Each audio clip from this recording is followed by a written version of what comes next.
Hello बच्चों, कैसे हो? बढ़िया। आप बढ़िया तो मैं भी बढ़िया। तो देखो बच्चों, आज हमें क्या पढ़ाई करनी है।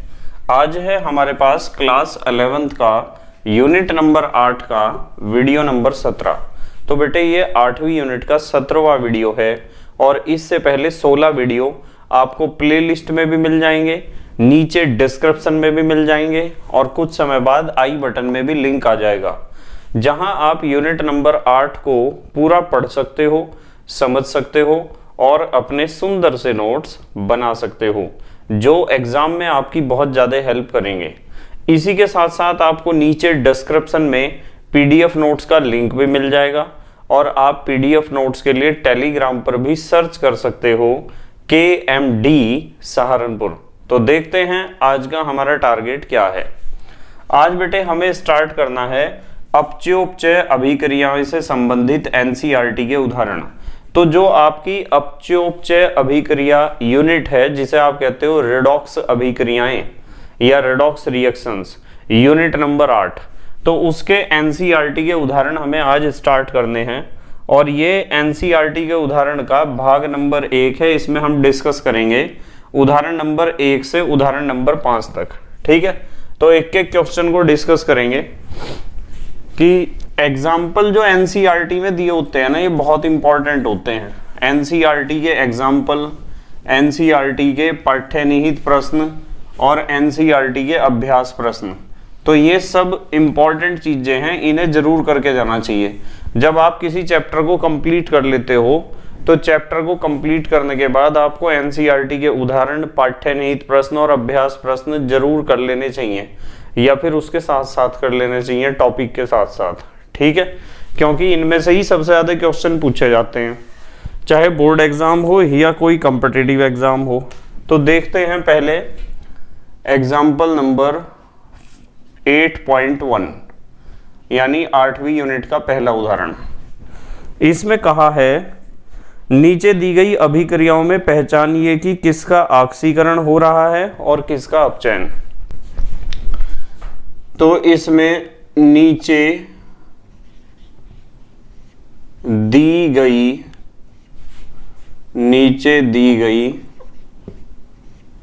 अभिक्रियाओं में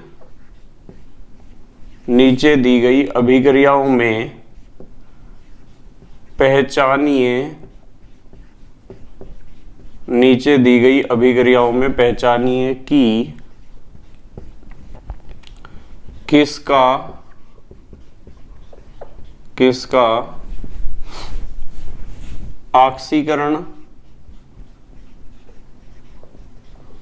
कि किसका ऑक्सीकरण हो रहा है, तथा किसका अपचयन। तो इन्होंने कुछ रिएक्शन दी हैं और उन रिएक्शंस में आपको पहचानना है कि किस पदार्थ का ऑक्सीकरण हो रहा है और किस पदार्थ का अपचयन। तो इसमें पहला दे रखा है इन्होंने रिएक्शन, पहला रिएक्शन दे रखा है H2S गैसियस। ध्यान से देखना बिल्कुल, H2S gaseous plus Cl2 gaseous is equal to 2HCl gaseous 2HCl gaseous plus S solid, ये है। तो इस रिएक्शन में आपको बताना है कि किसका ऑक्सीकरण हुआ है, किसका अपचयन। तो यहां से हम इसका आंसर लिखेंगे। चलो यहां से लिखेंगे इसका आंसर। देखो एक बात बताता हूं, यूं बताओ कि H2S था यहां और H2S में अब H में क्या जुड़ गया है, Cl। H में क्या जुड़ गया है, Cl जुड़ गया है। तो आप कह सकते हो कि H2S का ऑक्सीकरण हुआ है किसमें, HCl में। H2S का ऑक्सीकरण किसमें हुआ है, HCl में हुआ है। ठीक है, तो आप यहां लिखोगे कि H2S का ऑक्सीकरण हुआ है, तो मैं यहां लिख सकता हूं H2S का ऑक्सीकरण, H2S का क्या हुआ है, ऑक्सीकरण। अब सवाल ये आता है कि सर H2S का ऑक्सीकरण क्यों हुआ है। H2S का ऑक्सीकरण इसलिए हुआ है क्योंकि इसमें जुड़ी है Cl2। देखो यहाँ Cl2 क्लोरीन जुड़ी है ना, और क्लोरीन है एक विद्युत ऋणात्मक तत्व। जब विद्युत ऋणात्मक तत्व जुड़ता है तो हम मानते हैं कि उसका ऑक्सीकरण हुआ है जिस पदार्थ में विद्युत ऋणात्मक तत्व जुड़ता है। तो यहाँ H2S में Cl2 जुड़ रहा है, तो मैं यहाँ लिख दूं Cl2 जुड़ने के कारण। तो Cl2 जुड़ रहा है तो आप बिल्कुल कह सकते हो कि इसका क्या हुआ है, ऑक्सीकरण। या फिर मेरे पास एक जवाब और है इस चीज का, या अब देखो, या तो आप कहो Cl2 जुड़ने के कारण, और या फिर आप कह सकते हो कि इसमें से H2 अलग हो गया। देखो सल्फर तो अलग रह गया ना, सल्फर अकेला रह गया, तो इसका मतलब यह है कि हाइड्रोजन अलग हुआ है। और हाइड्रोजन जब किसी पदार्थ में से अलग होता है तो भी हम कहते हैं कि उस पदार्थ का क्या हुआ है, ऑक्सीकरण। तो आप यहाँ कह सकते हो कि H2S का ऑक्सीकरण इसलिए हुआ है क्योंकि Cl2 यहाँ जुड़ रहा है, या H2 अलग हो रहा है, H2 के अलग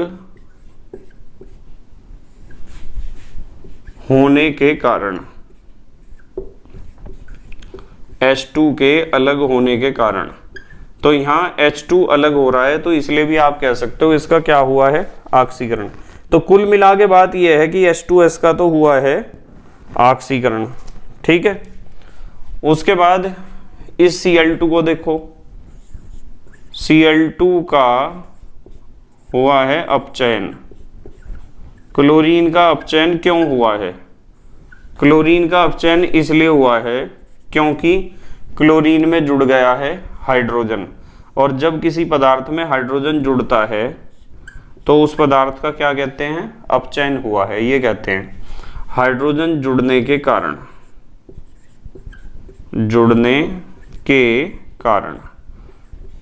तो ये बात आपको सिखाई थी कि यदि विद्युत ऋणात्मक तत्व जुड़ता है तो ऑक्सीकरण होता है, और यदि विद्युत धनात्मक तत्व जुड़ता है तो अपचयन होता है। यहाँ H2S में तो Cl2 जुड़ रही है, तो हमने कहा कि H2S का हुआ है ऑक्सीकरण। और Cl2 में कौन जुड़ रहा है, हाइड्रोजन, तो हाइड्रोजन जुड़ने के कारण Cl2 का क्या हुआ है, अपचयन। देखो मैं एक बात बताता हूँ आपको, इसका एक तरीका और भी है क्वेश्चन को करने का, जरूरी नहीं कि आप इस तरीके से ही करोगे। आपके पास जो रिएक्शन दे रखी है ना, ये रिएक्शन है H2S, चलो मैं इसकी अवस्था नहीं लिखता, H2S plus Cl2 is equal to 2HCl plus S, ये रिएक्शन है। तो आपको देखना है कि किसका ऑक्सीकरण हुआ है, किसका अपचयन। सीधी सी बात है, आप प्रत्येक तत्व की ऑक्सीकरण संख्या लिख दो।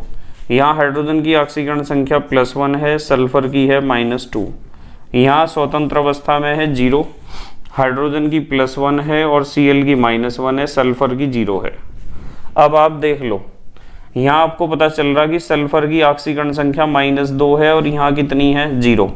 तो सल्फर की ऑक्सीकरण संख्या -2 से कितनी हुई है, 0 हुई है, यानी इसकी ऑक्सीकरण संख्या बढ़ी है। और ऑक्सीकरण संख्या यदि बढ़ती है तो क्या होता है, ऑक्सीकरण। तो इसका मतलब यह है H2S का ऑक्सीकरण हुआ है, यहाँ लिखा हुआ है H2S का ऑक्सीकरण। क्लियर बात। तो यहाँ तो मैं लिख सकता हूँ ऑक्सीकरण, मैं यहाँ लिखता हूँ कि यहाँ हुआ है ऑक्सीकरण, ऑक्सीकरण। किसका ऑक्सीकरण हुआ है, H2S का ऑक्सीकरण हुआ है, किसमें, सल्फर में। अच्छा अब देख लो आप दूसरा Cl2 को देख लो, देखो इसकी ऑक्सीकरण संख्या 0 से कितनी होगी, -1। तो यहाँ तो ऑक्सीकरण संख्या घट गई है, और जब ऑक्सीकरण संख्या घटती है तो हम कहते हैं क्या होता है, अपचयन। क्या होता है, अपचयन। तो यहाँ हुआ है अपचयन। तो आप इस तरीके से भी उत्तर लिख के आ सकते हो एग्जाम में, ध्यान रखना। आप चाहे ऐसे आंसर लिख आओ, ये भी बिल्कुल ठीक है, और चाहे ऊपर वाला कारण दिया हो वो भी बिल्कुल ठीक है। जल्दी से पोज करके लिखो, सेकंड पार्ट देखता हूं इसका क्या है। लिख लिया बेटे, ठीक है। तो वैसे सबसे बढ़िया तरीका तो ऑक्सीकरण संख्या विधि वाला ही है, कि आप प्रत्येक तत्व की ऑक्सीकरण संख्या लिख लो। जहां ऑक्सीकरण संख्या बढ़ रही हो वहां क्या हो रहा होगा, ऑक्सीकरण, ठीक है। और जहां ऑक्सीकरण संख्या घटती है वहां क्या होता है, अपचयन। तो ऐसे भी आप उत्तर दे सकते हो ऑक्सीकरण संख्या के आधार पर, क्योंकि ऑक्सीकरण और अपचयन की मैंने आपको 6 परिभाषाएं समझा रखी हैं, 6 परिभाषाएं। तो उनमें से एक आधुनिक परिभाषा ऑक्सीकरण संख्या वाली भी तो है। चलो सेकंड पार्ट देखते हैं इसका क्या है। सेकंड पार्ट इन्होंने दिया है, सेकंड पार्ट दिया है 3Fe3O4 3Fe3O4 solid plus 8 aluminium solid, 8 aluminium solid is equal to 9Fe solid, 9Fe solid plus 4Al2O3 solid, 4Al2O3 solid. तो इसमें बताना है किसका ऑक्सीकरण हुआ है, किसका अपचयन। अब देखो ध्यान से, यूं देखो कि Fe3O4 4 ऑक्सीजन थे, यहां तो ऑक्सीजन है ही नहीं, इसका मतलब इसमें से ऑक्सीजन अलग हुई है, और ऑक्सीजन का अलग होना क्या होता है, अपचयन, ठीक है। तो यहां आप लिख सकते हो Fe3O4 का क्या हुआ है, अपचयन हुआ है। इसका क्या हुआ है, अपचयन। क्यों हुआ है अपचयन, कारण यहां लिख देंगे, ऑक्सीजन O2 लिख दूं, चलो वैसे O लिख दो या O2 एक ही बात है, अलग होने के कारण। तो ऑक्सीजन अलग होने के कारण हम कह रहे हैं इसका क्या हुआ है, अपचयन। और एल्यूमिनियम का देख लो क्या हुआ है, एल्यूमिनियम का देखो, एल्यूमिनियम अकेला था, अब एल्यूमिनियम में ऑक्सीजन जुड़ गया, तो इसका हम कहेंगे ऑक्सीकरण हुआ है। एल्यूमिनियम का क्या हुआ है, ऑक्सीकरण। क्यों हुआ है ऑक्सीकरण, ऑक्सीकरण लिख दो या ऑक्सीकरण लिख दो, एक ही बात होती है, क्योंकि इसमें जुड़ा है ऑक्सीजन, ऑक्सीजन जुड़ने के कारण। तो ऑक्सीजन जुड़ने के कारण इसका क्या हुआ है, ऑक्सीकरण। तो ये कारण दे सकते हो, वैसे इसके अलावा भी कारण दे सकते हो आप। ऑक्सीकरण संख्या यहाँ Fe की देख लो, यहाँ देख लो Fe की, और यहाँ Al की देख लो, वहां देख लो Al की, आपको साफ पता चल जाएगा कि ऑक्सीकरण संख्या में क्या परिवर्तन हो रहा है। देखो यहाँ देखते हैं कितने हैं ऑक्सीजन, 4। एक ऑक्सीजन की -2 होती है, तो 4 की हो जाएगी -8, और -8 को खत्म करने के लिए इसे +8 होना पड़ेगा, ठीक है। तो इसका मतलब यदि मैं Fe की ऑक्सीकरण संख्या को x मान लूं तो कितने x हैं, ये 3x, 3x + 4 हैं ऑक्सीजन -2 वाले बराबर 0। तो ये हो जाएगा 3x + -, 4 दूनी 8 बराबर 0। तो ये हो जाएगा 3x बराबर +8 हो जाएगा, और x बराबर कितना हो जाएगा, 8/3 प्लस, यहाँ तो ऑक्सीकरण संख्या इसकी बैठी +8/3, यहाँ तो बैठी है +8/3, और यहाँ Fe स्वतंत्र अवस्था में 0। तो ऑक्सीकरण संख्या 8/3 है और 0 होगी तो घट तो गई, और जब ऑक्सीकरण संख्या घटती है तो हम कहते हैं कि क्या हुआ है, अपचयन। और हमने यही लिख रखा है कि Fe3O4 का अपचयन हुआ है। अब आप एल्यूमिनियम को देख सकते हो, देखो एल्यूमिनियम, यहाँ तो 0 है इसकी ऑक्सीकरण संख्या, और यहाँ देख लो एल्यूमिनियम की यदि x मान लूं तो 2x + 3 है ऑक्सीजन -2 वाले बराबर 0। देखो यहाँ क्या हो जाएगा, 2x +, 3 दूनी 6, तो 2x बराबर +6 और 2 तिया 6, तो कितनी आई, +3 आई ना। तो यहाँ ऑक्सीकरण संख्या +3 है एल्यूमिनियम की, ठीक है। तो इसका मतलब 0 से हो रही है +3, यानी ऑक्सीकरण संख्या बढ़ रही है, और ऑक्सीकरण संख्या बढ़ रही है तो हम कहेंगे क्या हो रहा है, ऑक्सीकरण। क्या हो रहा है, ऑक्सीकरण हो रहा है। ठीक है, क्लियर बात। तो आप ऐसे भी लिख सकते हो एग्जाम में, ऑक्सीकरण संख्या के आधार पर भी उत्तर दे सकते हो। मतलब ये जो हमने उत्तर लिखा है ना ऊपर, ये तो लिखा है ऑक्सीजन के जुड़ने और ऑक्सीजन के अलग होने के आधार पर। आप ऑक्सीकरण संख्या के आधार पर भी उत्तर दे सकते हो, लिख सकते हो Fe की ऑक्सीकरण संख्या इतने से इतने हुई है, यानी घटी है, इसलिए इसका हुआ है अपचयन। और एल्यूमिनियम की ऑक्सीकरण संख्या बढ़ी है, इसका मतलब एल्यूमिनियम का हुआ है ऑक्सीकरण। चलो तीसरा पार्ट देखते हैं, इसका क्या है, थर्ड पार्ट में दिया 2Na solid plus H2 gaseous is equal to 2NaH solid. देखो इसमें कंफ्यूजन होता है बच्चों को बहुत ज्यादा इस क्वेश्चन में। यहां लिखते हैं चलो इसका आंसर। इस क्वेश्चन में बच्चों को कंफ्यूजन होता है बहुत ज्यादा, इसलिए कंफ्यूजन होता है कि यहां समझ में ही नहीं आता कि सोडियम में हाइड्रोजन जुड़ रहा है और हाइड्रोजन में सोडियम। इस आधार पर तो हम जवाब दे नहीं सकते हैं। तो इस ऐसे सवाल को हल करने का सबसे अच्छा तरीका ऑक्सीकरण संख्या विधि है। आप इसकी ऑक्सीकरण संख्या बताओ यहाँ कितनी। सोडियम अकेला है तो 0 होगी, हाइड्रोजन अकेला तो 0 होगी ना 0। अब सोडियम देखो, यहाँ हाइड्रोजन क्या है, सोडियम का हाइड्राइड है, और मैंने आपको बताया था कि हाइड्राइड में हाइड्रोजन की ऑक्सीकरण संख्या -1 होती है, तो सोडियम की तो +1 होती है और हाइड्रोजन की कितनी हो जाएगी, -1, 0।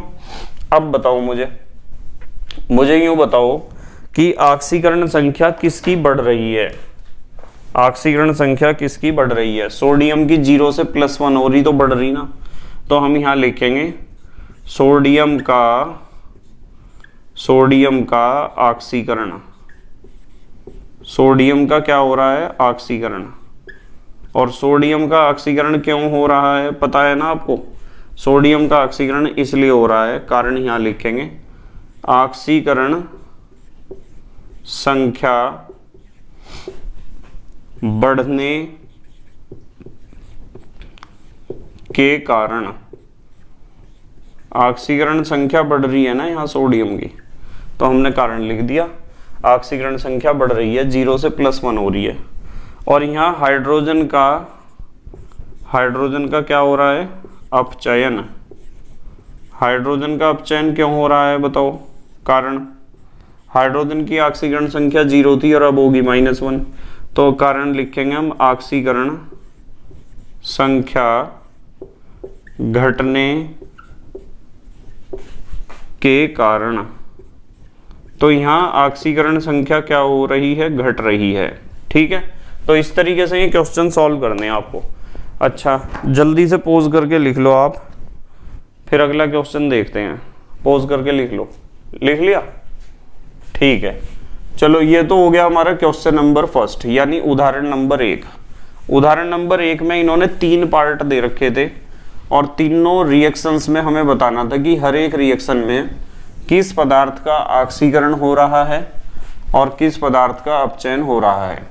तो मेरा मानना तो यह है कि आप जो आधुनिक परिभाषाएं मैंने आपको ऑक्सीकरण अपचयन की बताई थी, वे बताई थी एक तो इलेक्ट्रॉन के आधार पर और एक बताई थी ऑक्सीकरण संख्या के आधार पर। तो ये जो ऑक्सीकरण संख्या विधि है ना, ऑक्सीकरण संख्या के द्वारा ऑक्सीकारक और अपचायक का पता लगाना, किसका ऑक्सीकरण हो रहा है किसका अपचयन हो रहा है इसका पता लगाना, ये सबसे अच्छी विधि है ऑक्सीकरण संख्या लिखने से। ठीक है, आप ऑक्सीकरण संख्या विधि का ही प्रयोग करो ज्यादातर हर एक क्वेश्चन में, तो क्वेश्चन के गलत होने के चांस रहेंगे ही नहीं बिल्कुल भी। ठीक है, तो ऑक्सीकरण संख्या विधि का ज्यादा से ज्यादा प्रयोग करना चाहिए। चलो आते हैं नेक्स्ट क्वेश्चन पे, एग्जाम्पल नंबर 8.2। एग्जाम्पल नंबर 8.2 देखते हैं। चलो 8.2 में कहा है निम्न अभिक्रिया एक अपचयोपचय अभिक्रिया है, औचित्य बताइए।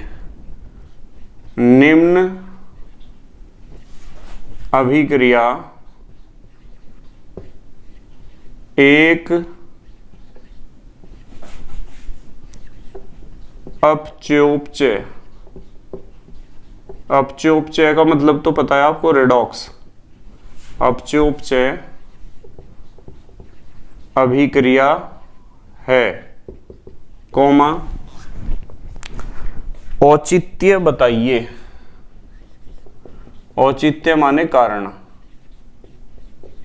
औचित्य बताइए।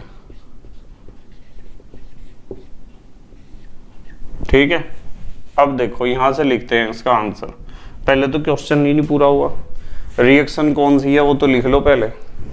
रिएक्शन दी इन्होंने 2Na solid plus H2 gaseous. 2Na solid plus H2 gaseous is equal to 2NaH solid. ये रिएक्शन है। ये तो रिएक्शन हमने अभी करी थी।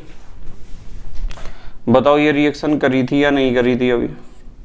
देखो इसका औचित्य हम बताएंगे क्या है। सबसे पहले तो हम लिखेंगे यहाँ सोडियम की ऑक्सीकरण संख्या 0 और यहाँ लिखेंगे सोडियम की ऑक्सीकरण संख्या +1। ठीक है ना। और फिर हाइड्रोजन की ऑक्सीकरण संख्या लिखेंगे। हाइड्रोजन की ऑक्सीकरण संख्या यहाँ तो लिखेंगे 0 और यहाँ लिखेंगे -1 और कारण इन्हें बता देंगे कि ऑक्सीकरण संख्या सोडियम की ऑक्सीकरण संख्या, सोडियम की ऑक्सीकरण संख्या 0 से +1 हो रही है। 0 से +1 हो रही है, अर्थात क्या लिखें, बढ़ रही है, अर्थात बढ़ रही है।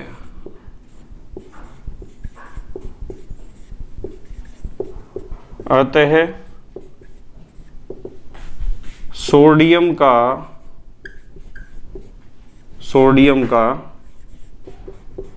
ऑक्सीकरण, सोडियम का ऑक्सीकरण हो रहा है। तो सोडियम का तो हो रहा है ऑक्सीकरण, क्योंकि सोडियम की ऑक्सीकरण संख्या बढ़ रही है।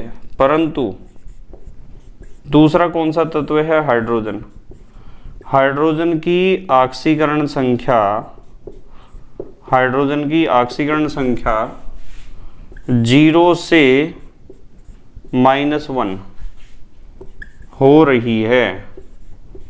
0 से -1 हो रही है, अर्थात क्या लिख सकते हो आप, अर्थात घट रही है, अर्थात घट रही है।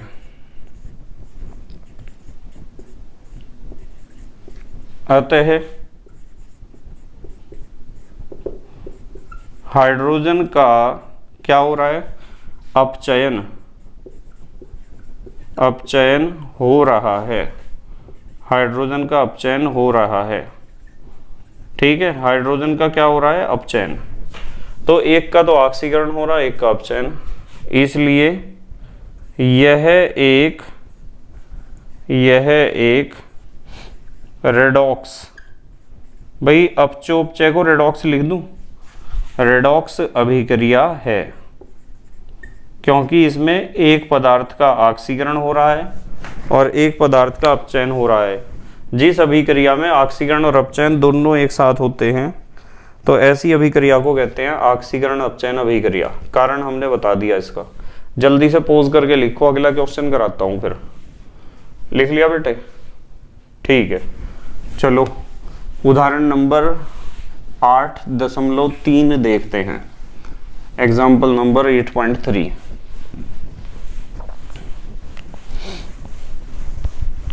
देखो हमें जो है ना सबसे बढ़िया तरीका ऑक्सीकरण संख्या विधि वाला ही लगेगा। जब आप किसी रिएक्शन में यूं देखना चाह रहे कि किसका ऑक्सीकरण हुआ किसका अपचयन हुआ, तो ऑक्सीकरण संख्या विधि से बढ़िया कोई तरीका नहीं है और इसमें गलती होने के कोई चांस भी नहीं है बिल्कुल भी। तो इसलिए इसी मेथड को यूज करना है आपको। चलो अगला क्वेश्चन देखते हैं। एग्जाम्पल नंबर 8.3, 8वीं यूनिट का तीसरा एग्जाम्पल। स्टॉक संकेतन का प्रयोग करते हुए निम्न यौगिक को निरूपित कीजिए। स्टॉक संकेतन का प्रयोग करते हुए स्टॉक संकेतन का प्रयोग करते हुए निम्न यौगिकों को निरूपित कीजिए। निम्न यौगिकों को निरूपित कीजिए। बहुत अच्छा क्वेश्चन है। कुछ यौगिक दे रखे, उनके स्टॉक संकेतन हमें लिखने हैं। एक तो नंबर 1, चलो अच्छा एक काम करते हैं, एक साथ ही करेंगे इन्हें सबको। एक तो दे रखा है इन्होंने HAuCl4, एक तो ये दे रखा कोमा, एक दे रखा है Tl2O, एक दे रखा है FeO कोमा, एक दे रखा है Fe2O3 कोमा, एक दे रखा है CuI कोमा, एक दे रखा है CuO कोमा, एक दे रखा है MnO और एक दे रखा है MnO2, ये दे रखे हैं। तो इनमें जो है हमें क्या बताने हैं, इनके स्टॉक संकेतन बताने हैं। तो स्टॉक संकेतन बताने का तरीका पता क्या है, इनमें जो भी धातु हैं, ध्यान से समझ लेना मैं क्या क्या बातें बोल रहा हूँ। इसमें हर एक यौगिक में जो धातु परमाणु है उसकी ऑक्सीकरण संख्या लिख लो पहले। देखो जैसे इन्होंने पहले दे रखा है HAuCl4, तो हमें क्या करना है, इसमें Au की ऑक्सीकरण संख्या देखनी है कितनी आएगी। तो Au की ऑक्सीकरण संख्या निकालनी है आपको। देखो इसकी Au की, हाइड्रोजन की कितनी होती है +1, Au की निकालनी है x मान लो। 4 Cl हैं, 4 हैं Cl की होती है -1 = 0। तो ये हो जाएगा +1 + x + के 4 = 0। माइनस के 4 हैं, प्लस का 1 है, तो माइनस के 3 बचेंगे। तो माइनस के 3 उधर जाके क्या हो जाएंगे, प्लस के 3। ठीक है, तो इसका मतलब ये है कि यहाँ ऑक्सीकरण संख्या कितनी आई है, Au की ऑक्सीकरण संख्या जो धातु परमाणु है इसके ऊपर लिख लो, ऑक्सीकरण संख्या +3 आई है। ठीक है, तो हर एक की ऑक्सीकरण संख्या, हर एक यौगिक में जितने भी इन्होंने दे रखे, हर एक यौगिक में आपको धातु परमाणु की ऑक्सीकरण संख्या निकालनी है। और ऑक्सीकरण संख्या निकालने के बाद आप इसे स्टॉक संकेतन में ऐसे लिखोगे। देखो H तो ज्यों का त्यों है, Au भी ज्यों का त्यों है, और यहाँ ब्रैकेट में इसकी ऑक्सीकरण संख्या रोमन पद्धति में लिखोगे ऐसे, धातु परमाणु की, और Cl4, ये आ गया स्टॉक संकेतन। इसी तरीके से दूसरा दे रखा है इन्होंने Tl2O। अब देखो इसमें जो है आपके पास धातु परमाणु Tl की ऑक्सीकरण संख्या, भाई ऑक्सीजन की -2 होती है, तो इन दोनों को मिलके +2 होना पड़ेगा। तो एक की तो +1 होगी, तो मैं यहाँ लिख रहा, लिखनी तो एक की होती है, तो क्या हो जाएगा, ये हो जाएगा Tl, एक है ना इसकी ऑक्सीकरण संख्या, यहाँ 2 भी लिख दो और O।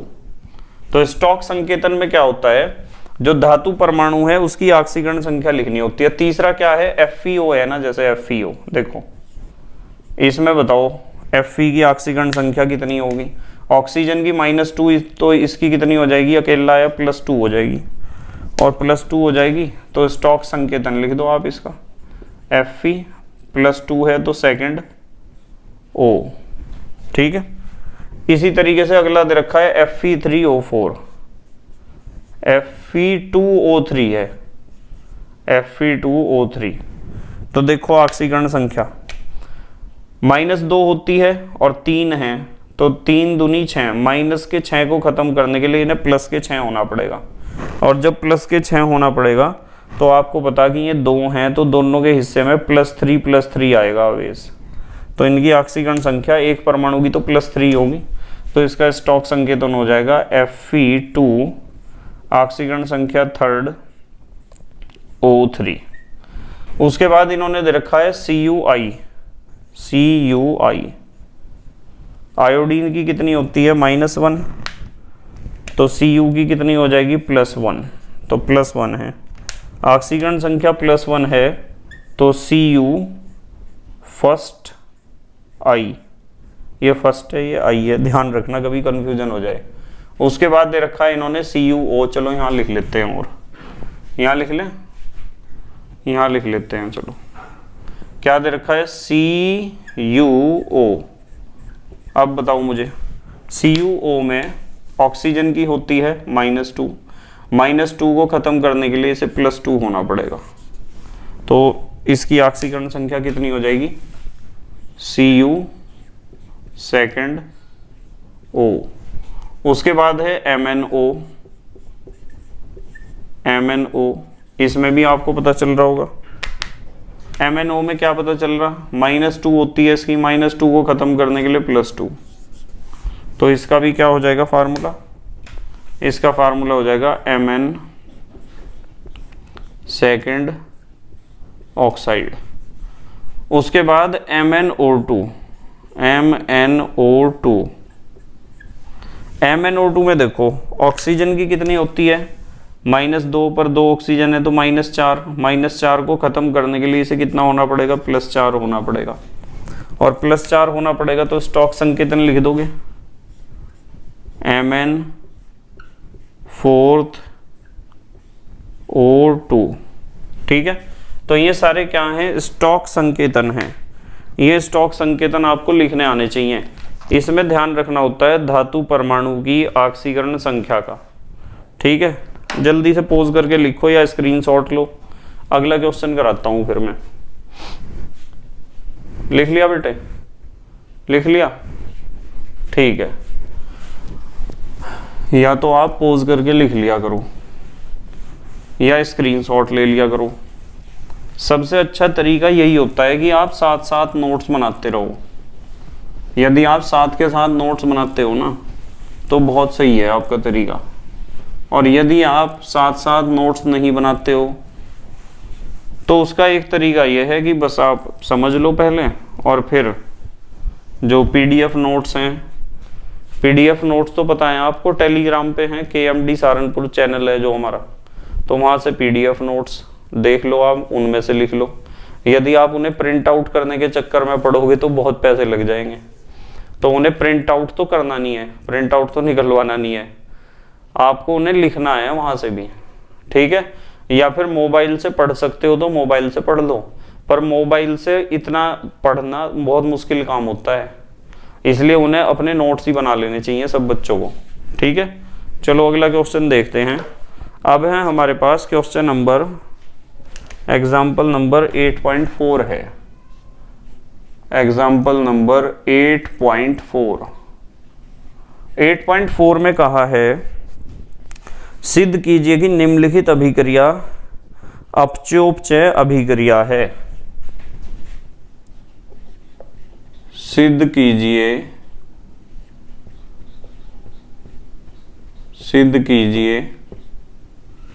कि निम्न अभिक्रिया, सिद्ध कीजिए कि निम्न अभिक्रिया एक अपचयोपचय,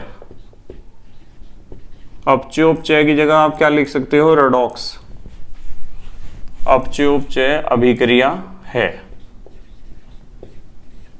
कौन सी अभिक्रिया है देखते हैं। अभिक्रिया है 2Cu2O सॉलिड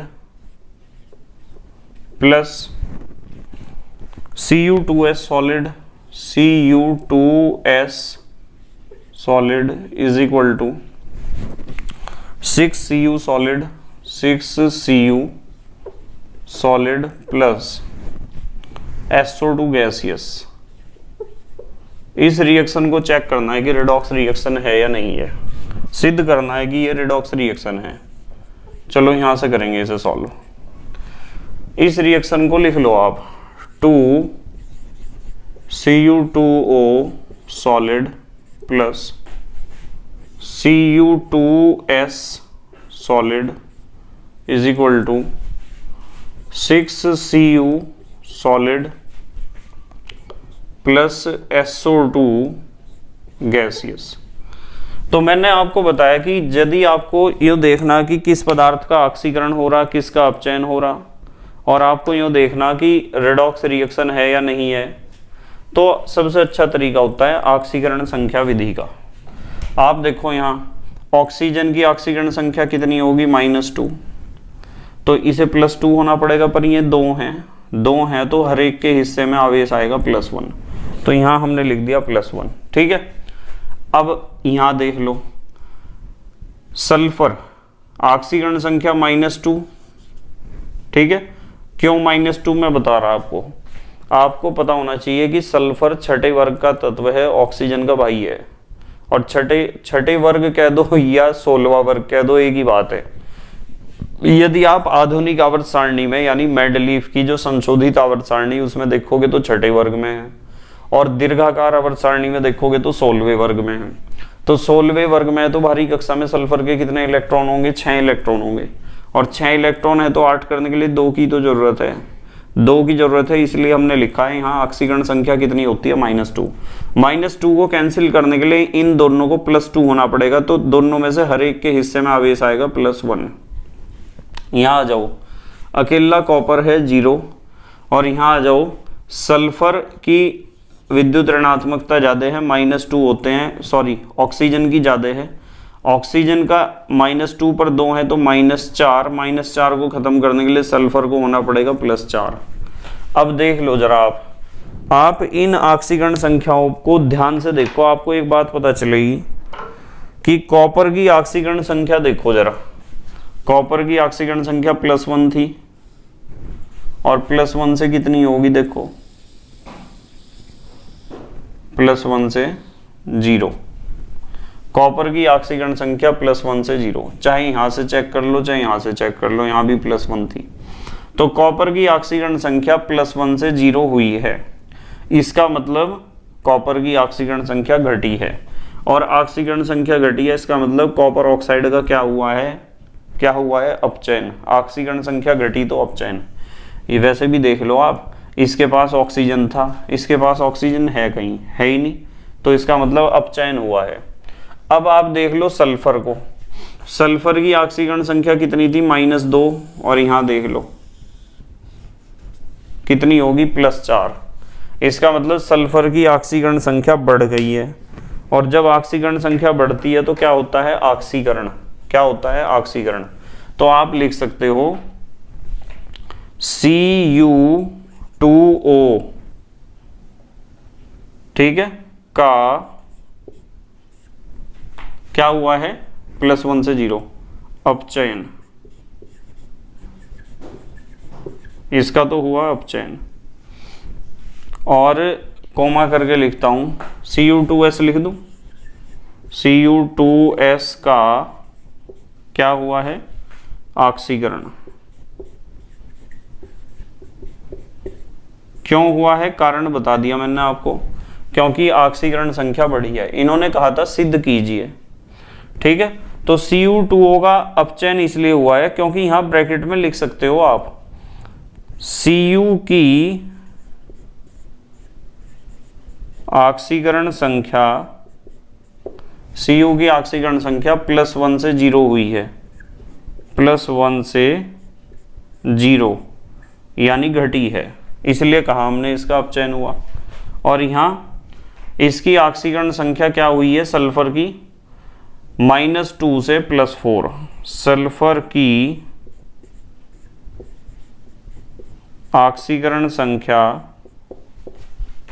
-2 से कितनी हुई है, +4 हुई है, यानी बढ़ी है।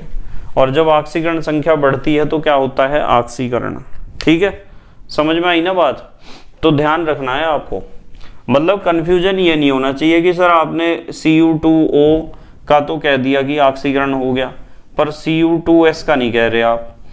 ऑक्सीकरण संख्या यहाँ भी बढ़ रही, पर एक यहाँ दो पदार्थ है ना, दो पदार्थ, एक तो ये है एक तो ये, इसकी ऑक्सीकरण संख्या घटी है और इसकी बढ़ी है। तो जिसकी ऑक्सीकरण संख्या घटेगी उसका तो होगा अपचयन और जिसकी बढ़ेगी उसका होगा ऑक्सीकरण। ठीक है, Cu का केस तो हमें यहाँ साफ पता चल रहा है, इसके पास ऑक्सीजन थी, इस पे ऑक्सीजन नहीं है। तो यदि आप इसे हटाना चाहो तो इसे हटा लियो, कभी कंफ्यूजन क्रिएट हो जाए आपके माइंड में। ठीक है, ध्यान रखना, यदि हमने यहाँ Cu का हिसाब देखा है तो यहाँ सल्फर का हिसाब देखा है। जल्दी से पोज करके लिखो, फिर अगला क्वेश्चन देखते हैं। लिख लिया बेटे? ठीक है, ठीक, चलो अगला क्वेश्चन देखते हैं। मतलब आपको सबसे अच्छा तरीका क्वेश्चन करने का यही लगना चाहिए, ऑक्सीकरण संख्या विधि। ऑक्सीकरण संख्या निकालने के बाद क्वेश्चन अपने आप बाहर निकल जाता है, अपने आप सॉल्व हो जाता है। बस आपको यूँ देखना होता है कि कहाँ ऑक्सीकरण संख्या बढ़ रही है और कहाँ ऑक्सीकरण संख्या घट रही है। जहाँ ऑक्सीकरण संख्या बढ़ेगी वहाँ क्या होगा? ऑक्सीकरण, और जहाँ ऑक्सीकरण संख्या घटेगी वहाँ क्या होगा? अपचयन। अब देखते हैं हम एग्जाम्पल नंबर 8.5 को। 8.5 इसमें कहा है इनमें से कौन सी स्पीसीज असमानुपातन प्रवृत्ति नहीं दिखाती और क्यों? इनमें से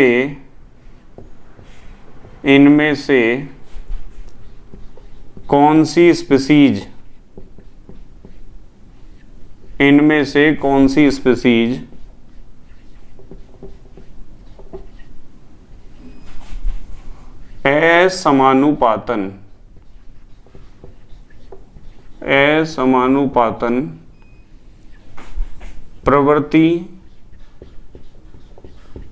असमानुपातन प्रवृत्ति नहीं दिखाती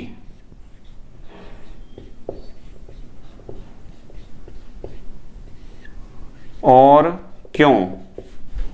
कौन सी स्पीसीज नहीं दिखाती और क्यों नहीं दिखाती, कारण बताना है आपको। बहुत आसान सा सवाल है।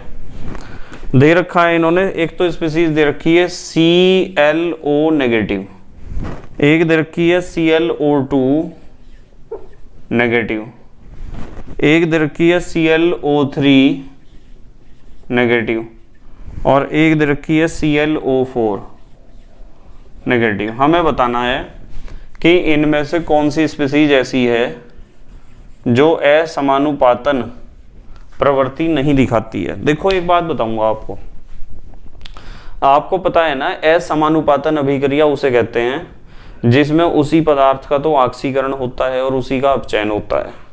एक ही पदार्थ है, उसी का तो ऑक्सीकरण होना है और उसी का होना है अपचयन। यानी उसी पदार्थ में जो विशेष तत्व है उसकी ऑक्सीकरण संख्या बढ़नी है और उसी की ऑक्सीकरण संख्या घटनी है। तो यदि इनमें से कोई भी ऐसा स्पीसीज हमें मिला जिसमें Cl की ऑक्सीकरण संख्या या तो अपने उच्चतम मान पर हो या अपने निम्नतम मान पर हो, तो यदि Cl की ऑक्सीकरण संख्या अपने अधिकतम मान पर है तो वो घट तो सकती है पर बढ़ नहीं सकती। इसका मतलब वो स्पीसीज असमानुपातन अभिक्रिया नहीं दिखा सकता है, क्योंकि असमानुपातन अभिक्रिया में उसी पदार्थ का तो होता है ऑक्सीकरण, उसी का होता है अपचयन। यानी Cl की ऑक्सीकरण संख्या बढ़ने लायक भी होनी चाहिए और घटने लायक भी होनी चाहिए। पर यदि Cl पहले से ही अपनी न्यूनतम ऑक्सीकरण अवस्था में है तो क्या घट जाएगा उसका? बढ़ तो सकता है, घट नहीं सकता। तो वहां तो असमानुपातन अभिक्रिया आपको देखने को मिलने की नहीं है। और यदि इसका उल्टा हो जाए, Cl अपनी अधिकतम ऑक्सीकरण अवस्था में उपस्थित हो, तो वो बढ़ नहीं सकता है, घट तो सकता है, तो वहां भी असमानुपातन अभिक्रिया नहीं दिखाई देगी आपको। पर सबसे पहला सवाल ये है जी, Cl की ऑक्सीकरण संख्या का रेंज क्या है? आपको पता है क्लोरीन ग्रुप नंबर 17 का तत्व है और इसकी भारी कक्षा में 7 इलेक्ट्रॉन हैं। तो जब इसकी भारी कक्षा में 7 इलेक्ट्रॉन है तो 8 करने के लिए क्या करेगा? 1 इलेक्ट्रॉन लेगा ना। तो इसकी ऑक्सीकरण संख्या जब 1 इलेक्ट्रॉन लेगा तो -1। भारी कक्षा में कितने इलेक्ट्रॉन है? 7। 1 2 3 4 5 6 7। यदि इसने एक इलेक्ट्रॉन ले लिया जो इसके लिए सबसे अच्छा है, तो इसकी ऑक्सीकरण संख्या -1 होगी।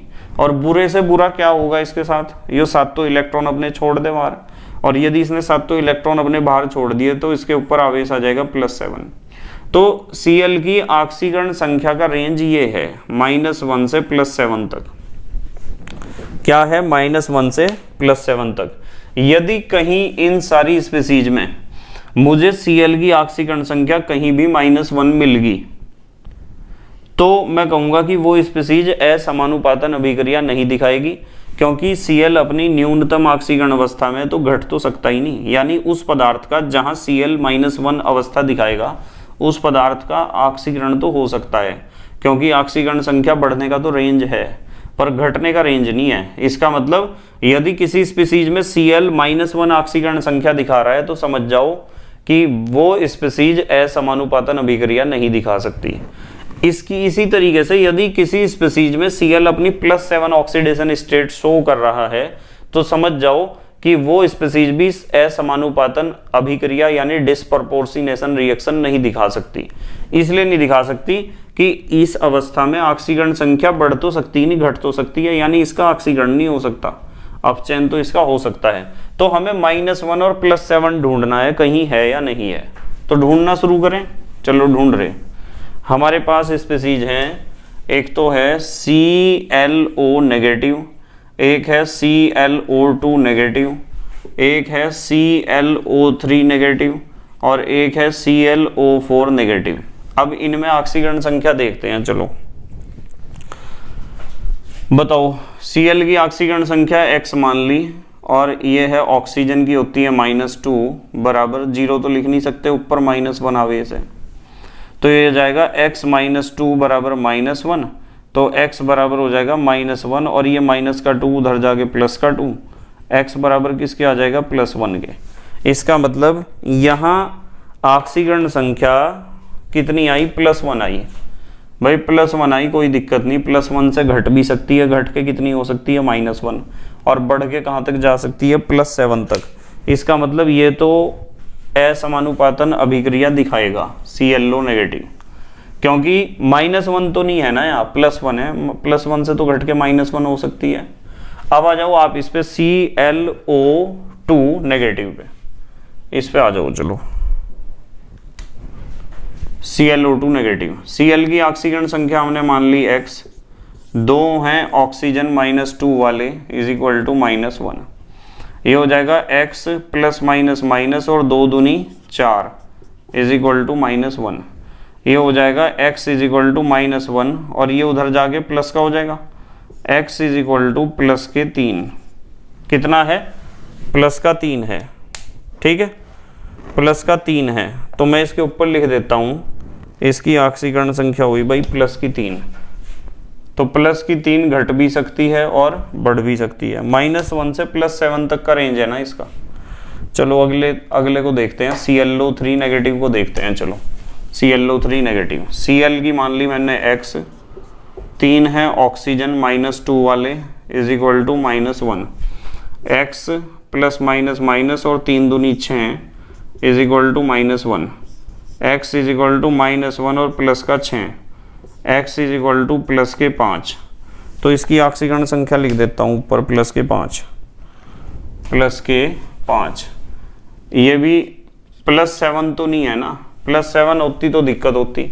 अब इसे देख लो ClO4 नेगेटिव को, Cl की मान ली मैंने x, 4 हैं ऑक्सीजन -2 वाले is equal to -1, x plus minus minus 4 दूनी 8 इज इक्वल टू -1, ये हो जाएगा x इज इक्वल टू -1 और प्लस के 8, x इज इक्वल टू +7। लो अपनी अधिकतम ऑक्सीकरण अवस्था में है, तो हमें न्यूनतम यानी -1 वाला तो कोई मिला नहीं, पर +7 वाला तो मिल गया ना।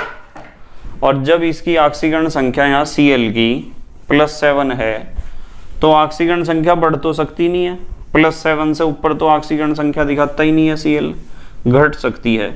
और जब ऑक्सीकरण संख्या बढ़ नहीं सकती तो इसका ऑक्सीकरण नहीं हो सकता, इसका हो सकता है केवल अपचयन, और अपचयन हो सकता है तो इसका मतलब असमानुपातन अभिक्रिया तो दिखाने का नहीं है, ठीक। ठीक है भाई। असमानुपातन अभिक्रिया तो वो दिखाएगा जो ऑक्सीकरण करवाने लायक भी हो और अपचयन करवाने लायक भी हो। इसका अपचयन तो आप कर सकते हो, ऑक्सीकरण संख्या तो इसकी घटा सकते हो, पर इसका ऑक्सीकरण नहीं कर सकते। कोई इसकी ऑक्सीकरण संख्या बढ़ा दोगे आप, जब ये पहले ही अपनी अधिकतम ऑक्सीकरण संख्या में है। ठीक है, तो हम यहां लिखेंगे ClO4 नेगेटिव में Cl अपनी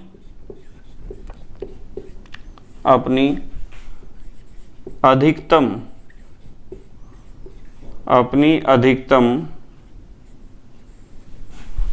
ऑक्सीकरण संख्या या ऑक्सीकरण अवस्था भी कह सकते हो आप, अधिकतम ऑक्सीकरण संख्या +7 में है।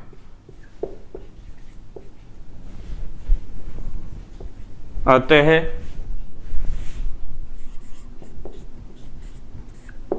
यह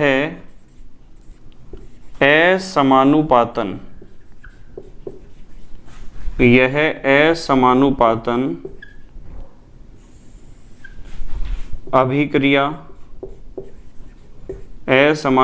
अभिक्रिया नहीं दिखाता है। कारण मैंने आपको बता दिया क्यों नहीं दिखाता है, क्योंकि इसकी ऑक्सीकरण संख्या घट तो सकती है पर बढ़ नहीं सकती, और असमानुपातन अभिक्रिया तो वो ही दिखाएगा जिसकी ऑक्सीकरण संख्या घट भी सकती हो और बढ़ भी सकती हो। ठीक है, जबकि ये बची हुई स्पीसीज जो हैं, शेष तीनों स्पीसीज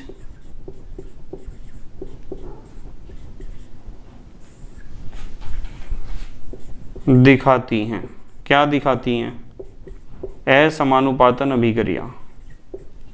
और कैसे दिखाती हैं? देखो, जैसे हमारे पास पहली स्पीसीज है ClO नेगेटिव, तो इस रिएक्शन को देखो 3ClO नेगेटिव, ये टूट सकता है 2Cl negative plus ClO3 negative में। अब देखो एक बात बताता हूं आपको, यहां Cl की ऑक्सीकरण संख्या कितनी है? +1 निकाल ली थी ना अभी, और यहाँ तो -1 है। आपको पता है किसी आयन की ऑक्सीकरण संख्या उसके ऊपर उपस्थित आवेश के बराबर होती है, और यहाँ कितनी है? +5। बताओ, +1 से -1 हुई, घट भी गई, +1 से +5 हुई, बढ़ भी गई। तो इसी की ऑक्सीकरण संख्या घट भी रही है, इसी की बढ़ भी रही है, तो इसका मतलब ये दिखा रहा है असमानुपातन अभिक्रिया। इसी तरीके से दूसरा क्या था? ClO2 negative. देखो 6ClO2 नेगेटिव, ये कैसे टूट सकता है? Cl नेगेटिव तो बना सकता है और 2ClO3 नेगेटिव।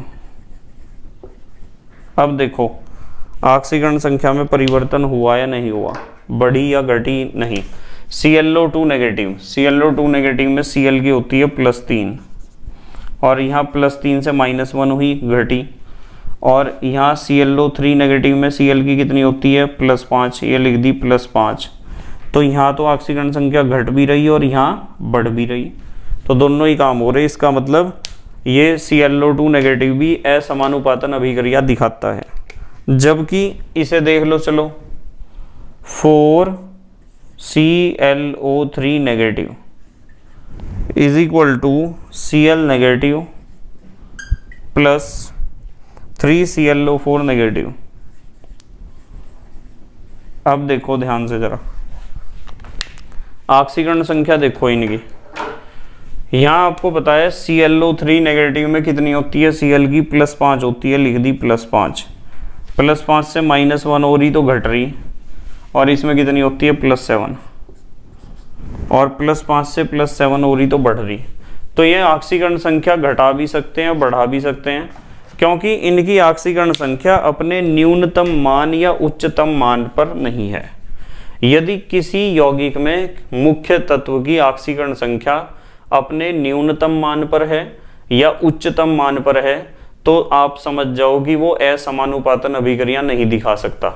क्योंकि न्यूनतम मान पर है तो उसकी ऑक्सीकरण संख्या घट नहीं सकती, केवल बढ़ सकती है। और यदि वो उच्चतम मान पर है तो उसकी ऑक्सीकरण संख्या बढ़ नहीं सकती, केवल घट ही सकती है। और असमानुपातन अभिक्रिया की शर्त होती है कि ऑक्सीकरण संख्या बढ़नी भी चाहिए और घटनी भी चाहिए। ठीक है, जल्दी से पोज करके लिखो या फिर स्क्रीनशॉट ले लो। लिख लिया बेटे? ठीक है, तो बेटे मुझे उम्मीद है कि आपके समझ में जरूर आए होंगे ये क्वेश्चन, और यदि आपने पूरे यूनिट को ढंग से पढ़ा है ना तो ये क्वेश्चन जरूर समझ में आए होंगे आपके, पक्की बात है। ठीक है, बाकी उदाहरण हम कल कर लेंगे, कल हमारे उदाहरण कंप्लीट हो जाएंगे। फिर देखते हैं पाठ्यनिहित प्रश्न और अभ्यास प्रश्न, उन्हें भी जल्दी से जल्दी करने का प्रयास करेंगे और स्टार्ट करेंगे यूनिट नंबर 9। ठीक है, तो thank you very much for watching this video. Okay bye. बस एक बात का ध्यान रखा करो कि आपको किसी भी यूनिट को थ्योरी में कंप्लीट करने के बाद एनसीईआरटी के उदाहरण और पाठ्यनिहित प्रश्न और अभ्यास प्रश्न जरूर हल करने हैं, ये जरूर आने चाहिए आपको। ठीक है, ओके बाय।